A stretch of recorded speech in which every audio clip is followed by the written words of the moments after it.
집값은 이렇게 움직입니다.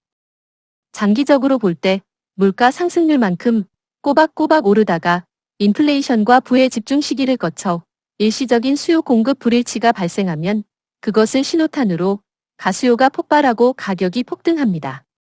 가진 돈이 다 소진되고 나면 진정세를 보입니다. 그리고 항상 평소보다 10여 배 많은 미분양 물량을 남깁니다. 이런 일은 앞으로도 되풀이될 것입니다.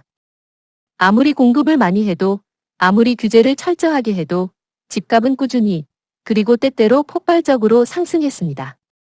그리고 앞으로도 그럴 것입니다. 그렇다면 우리는 뭘 어찌해야 할까요? 개인적인 측면에서, 그리고 국가적인 측면에서 살펴보겠습니다. 통계를 보면 지난 30년간 강북 집값은 평균 7배, 강남은 16배가 올랐다고 합니다. 그냥 현금으로 가지고 있던 사람이 있다면 그 사람의 현금은 인플레이션으로 인해 아마 0.2배 정도가 되었을 겁니다. 강남에 집을 가지고 있던 사람은 현금을 가지고 있던 사람에 비해 80배 부자가 된 겁니다. 과거 30년 동안 이런 일이 벌어졌는데 앞으로는 어떨까요? 달라질까요? 아닙니다.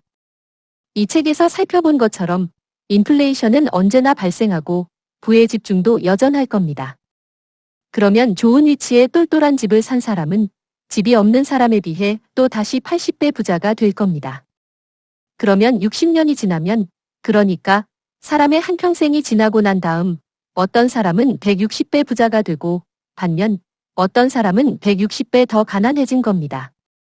이런 상황에서 개인은 무엇을 해야 할지 자명합니다. 그러다 보니 영끌 같은 일이 일어나는 겁니다. 영끌을 탓하기만 할 수도 없는 일입니다. 개인은 국가적 차원의 해결책을 바랄 수도 있지만 스스로를 스스로가 구하는 노력을 해야 할 겁니다.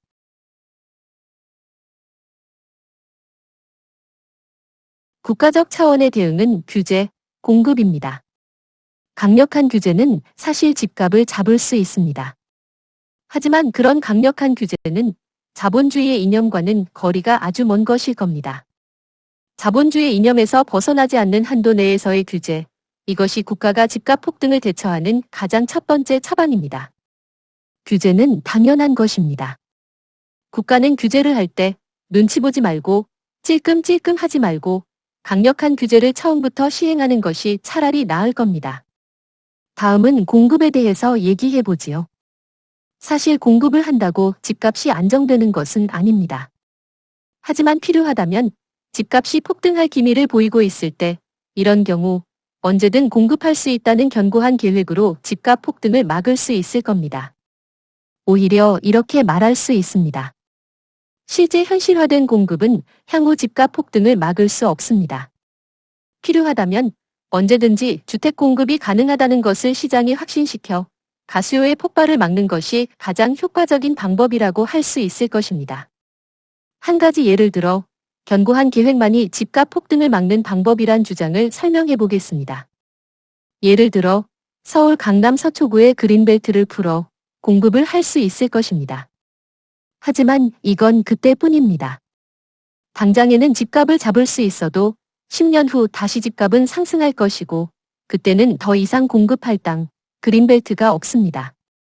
반면 필요하다면 언제든지 추가 공급할 수 있는 견고한 그린벨트 활용 계획이 있다면 가수요가 폭발하는 상황을 막을 수 있습니다. 여기서 한 가지를 강조하고 싶습니다. 그린벨트를 풀어서 집을 짓자는 얘기가 아닙니다. 그냥 지을 수 있다. 필요 시기에 맞춰 대량의 주택을 서울 도심에서 가까운 곳에 공급할 수 있다는 것을 보여주자는 것입니다. 국가가 선택할 수 있는 또 다른 방책은 국가균형 발전입니다. 주택 부족은 주택 절대량의 부족이 아니라 지역적 불균형의 문제입니다. 국가균형 발전이 이루어지면 서울 집중이 완화될 것이고 이는 서울 지역의 집값 문제를 해결하는 효과적인 방책이 될 겁니다. 하나 더, 부수적인 효과를 기대할 수 있습니다. 지방의 집값은 오히려 상승할 수 있습니다. 이렇게 된다면 부의 불균형을 시정하는 효과 또한 기대할 수 있습니다. 우리는 모두 하나같이 집값을 잡을 수 있는 묘수를 찾고 있습니다. 그러나 100% 완벽한 묘수는 없는 것 같습니다. 그래서 항상 안타까워하지만 그러나 정말 집값을 잡는다면 어떤 일이 벌어질까요? 집값을 잡는 일은 절대적으로 선하고 우리에게 이득이 되는 일이 될까요? 실상은 그렇지 않습니다.